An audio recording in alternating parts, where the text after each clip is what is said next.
morning class. So today we are going to discuss about the relation between delegation and decentralization. How delegation and decentralization are related. We will understand it. So decentralization is nothing but the extension of delegation. Okay. We know what is the meaning of delegation. Delegation means Delegation means dispersal of the authority and responsibility to the immediate subordinate. Okay. And when this delegation is extended, it becomes decentralization.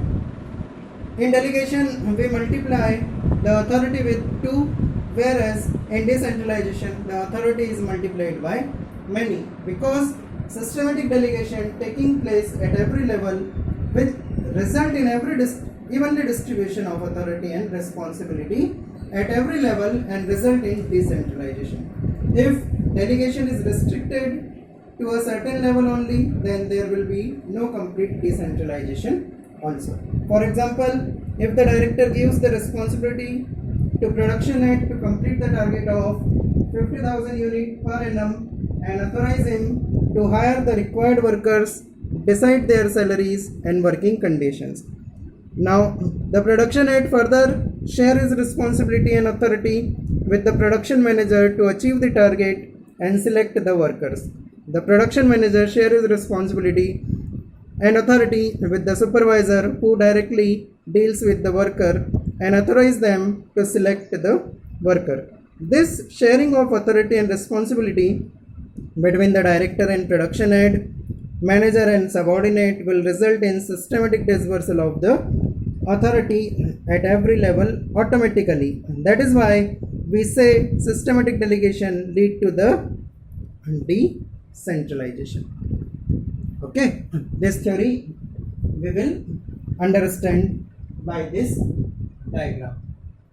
Okay, here what is happening? Director is giving its responsibilities and authorities to the production head. So this process is known as delegation. Why it is the delegation? Because director only handing over his responsibility to his or her immediate subordinate. Okay. Now what production head is doing? Production head is transferring his authority to the production manager. Then also it is a part of delegation. Why? Because production head is transferring his or her authority to the production manager. Now what production manager is doing? He is delegating or transferring his authority or responsibility to the supervisor. So what is happening here? We can say director is delegating to the production head is delegating to the production manager is delegating to the supervisor, and supervisor is delegating to the foreman.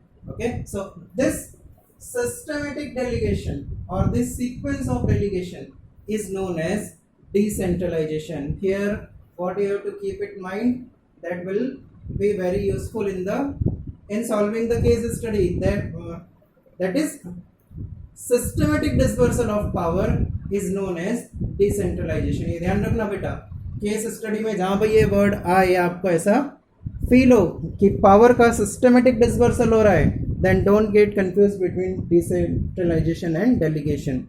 If systematic dispersal of power is taking place in any of the organization, then it will be known as decentralization.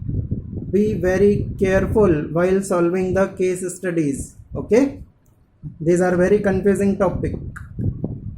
Okay, I hope so. Relation between delegation and decentralization is clear to you. If you have any doubt, then you can ask. Thank you so much.